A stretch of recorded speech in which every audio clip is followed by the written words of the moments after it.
Atlanta.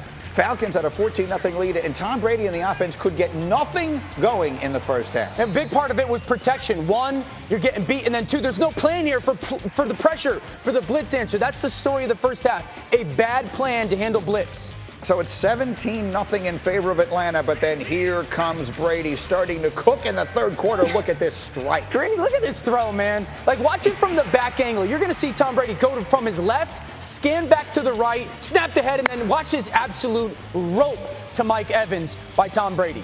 And so went 17-7 after Leonard Fournette would score on the next play. But the Falcons continue to be hot. This is Hayden Hurst. It's 24-7. Easy touchdown. You get man coverage. You slip inside. It's a great throw by Matt Ryan to Hayden Hurst. But I love the fact that they come back. Tom Brady gets that ball out of his hands to Chris Godwin. A physical touchdown at the end line.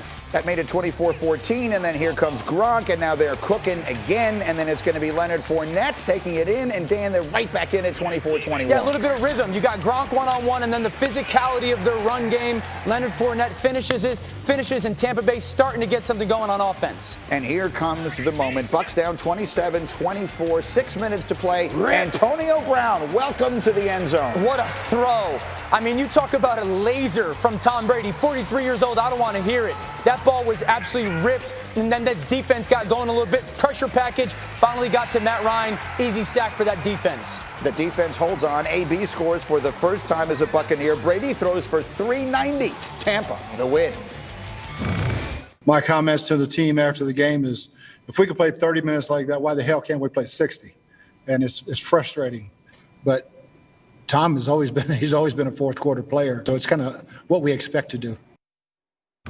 So the coach wants to know, why is it that we can play that way for 30 minutes and we can't play that way for 60? Ryan Clark, you answered that question in our meeting this morning. It's very simple. The first 30 minutes, this is Bruce Arians' team. Yes. The second 30 minutes, it's Tom Brady's team. There goes your answer. Bruce wanted an answer. I just gave you one. This is why they should bring me in as a consultant. When you look at this team, you listen to Dan speak about this team not being prepared or not having answers for the blitz, not having that understanding. That's because they prepared all week to be a certain thing. They thought that they could be the whatever the hell we want to do Tampa Bay Buccaneers, like he said last week, but they weren't. And now in the second half, you get behind. Tom Brady starts to direct. Tom Brady starts to get Leonard Fournette lined up with the Keanu Neal rush that he couldn't get him lined up with the first half. And now you're hitting AB because you're finding the matchups. That's about Tom Brady. That's about Tom Brady understanding how to get teams over the hump, understanding how to use his individual matchups to the best of his ability. And then you watch Todd Bowles' defense and Devin White begin to put pressure on Matt Ryan. This is the team that plays better when they're backed against the wall because they forget about all the stuff they talked about all week, all the things that Bruce Arians said or Byron Leftwich said all week. And now it's all right, Tom, you tell us how to get there. And this is the way they need to start every week. This is the way they need to understand how to win, because when you have those great skill players and the greatest of all time playing quarterback, let him run the show. And Bruce Arians has to relinquish that control. Rex is nodding his head vigorously over here. Yeah, because look, you have Tom Brady. Act like it. Like, just realize that you have Tom Brady. Like, why do we have to wait 30 minutes to realize we have him? And then next week, I'm going to show you how smart I am. Here's the game plan. And like, he's got to be like, what are we doing? For the love of God, we have Tom Brady. Man, look, when Peyton Manning went to Denver, they let Peyton Manning run the show. You had the greatest of all time. Just say, look, Tom, whatever it is from now on, dude, I'm going to show up. The game is at what time? I'll be there. You go. You take it, my friend. I'm right here. I'm going to go on the golf course. I'm ready to roll, babe. Let's go.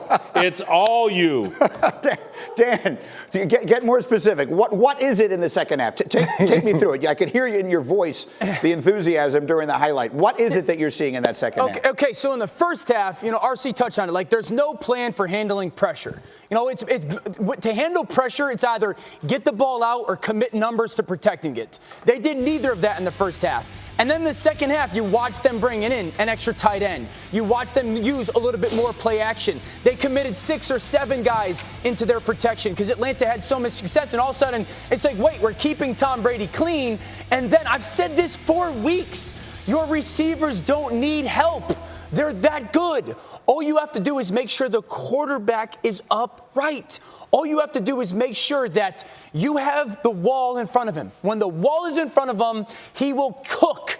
AB can win. Mike Evans can win. Godwin can win. Anyone who tells me Tom Brady can't play anymore, just watch the last 30 minutes. He threw for 320 yards in the second half in the NFL. He threw for a quiet 400. I don't care if it's against Atlanta. Like, that's the difference. Right. They go into the first half. They go into the first half, and it's like Tom Brady's on his back all the time. Did you not think that you, who have struggled with pressure all year, the defense wasn't going to come out and pressure you? And then all of a sudden, in the second half, they come out, and it's like, all right, we'll keep an extra tight end. And, you know what, we'll chip with our tailback. We'll use some play-action pass to make the defense hesitant. And then you watch Tom Brady do whatever he wants with the football. I've said it since October. As long as they keep Tom Brady clean, both with plan, execution, this offense will be fine. Look, it's a week-to-week league, and we'll get through some of the other results as we go. But on a weekend where Green Bay didn't look all that good and the Rams suffered an embarrassing defeat and a lot of other...